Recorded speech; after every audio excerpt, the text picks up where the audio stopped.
Welcome back to week 8 of Fantasy Help Desk, brought to you by Current Technologies. My name is Ramon Bassett, along with my partner, Brennan and Ramon. Howdy, folks.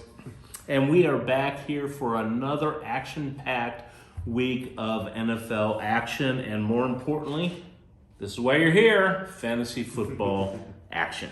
That's absolutely correct, Ramon. We're back after another big week in the NFL. Another week where we saw some pretty significant injuries to a lot of fantasy roster staples. But we have some good news in this episode. We have some players coming back from injury starting in week 9. So we're Injuries are part of fantasy football, and that's unfortunate, but that's just part of it. However, these type of issues should not be part of your work life. Mm-hmm. And so one way to help reduce that is by having video surveillance with artificial intelligence. And that AI is able to notify you of different types of issues and inside out of your building and any abnormalities that would produce an unsafe environment. Now, if you would like to learn more about this AI, artificial intelligence piece to video surveillance, please reach out, and I would love to be able to have a conversation on finding the right type of AI solution. Great. Now let's get into the show. First up this week, we're going to start with 2 major players who are out going forward. First up, we have the leading rusher, the leading MVP candidate. It's sad. I cannot believe it. Derrick Henry is out. The Titans' workhorse suffered a Jones fracture in his foot. It's going to sideline him for, I think experts are saying, anywhere from 6 to 10 weeks. But for most intents and purposes, his fantasy season is over.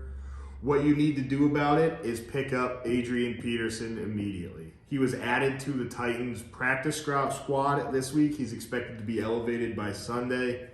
Another place you could look is also on the Titans, their backup running back, Jeremy McNichols. When it comes to McNichols, you have to wonder how quickly they were looking to sign Adrian Peterson. Right. I think that does say something about the level of trust they have with him, but the opportunities are going to be there. If you can't get Peterson, picking up McNichols is a good secondary option.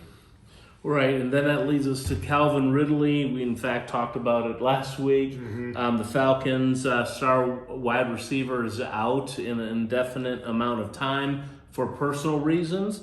And so we had him pegged last week for a usual form coming back, but it looks like that we were wrong. That was on me. Yes.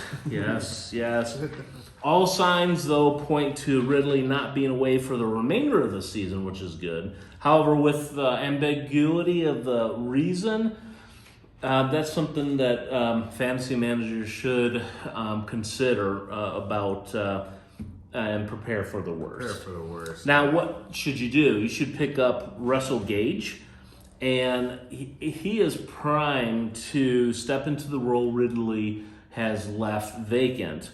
And he's been able to fill those shoes in the past. Yep. And so that's something that you should be able to pick up. And after that whole week, taking those reps, Gage should be productive next week. Right, yeah. He didn't look great this last week, but I think that was because he was kind of thrusted into there. Right. Give him the week of practice, and I think he should be a reliable option going forward.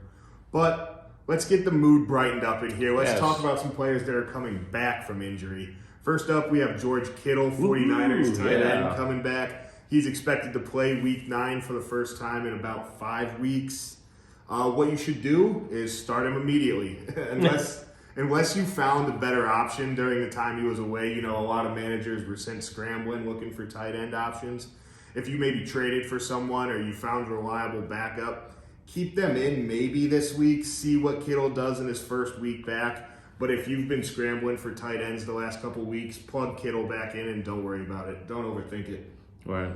Also coming back this week is Clyde EdwardsHelaire, running back for the Chiefs. He's coming back off the IR for the first time since week 6. And what you should do about this, I think it's the exact same as Kittle. If you don't have a reliable backup, plug him in. Don't overthink it. if you were active on the trade market, so you found a good backup on the waiver wire, maybe it's the same scenario where you sit Clyde EdwardsHelaire another week, see how he does coming back from injury. But like I said, if you don't have a better option, plug him in. Don't overthink about it. Right. Okay. So thank you guys for tuning in to week 8 of the Fantasy Help Desk. If you guys like this content, or please let us know by liking or sharing. And if you have any questions that you'd like to see us cover in upcoming shows, go ahead and drop those in the comments and we'll get around to them next week. All right. Well, until next week, remember the Fantasy Help Desk is brought to you by Current Technologies. Please follow us on all our social media platforms. Search Current Technologies Corporation and reach out to us for all of your IT, video surveillance, and access control needs. See you next week. Bye.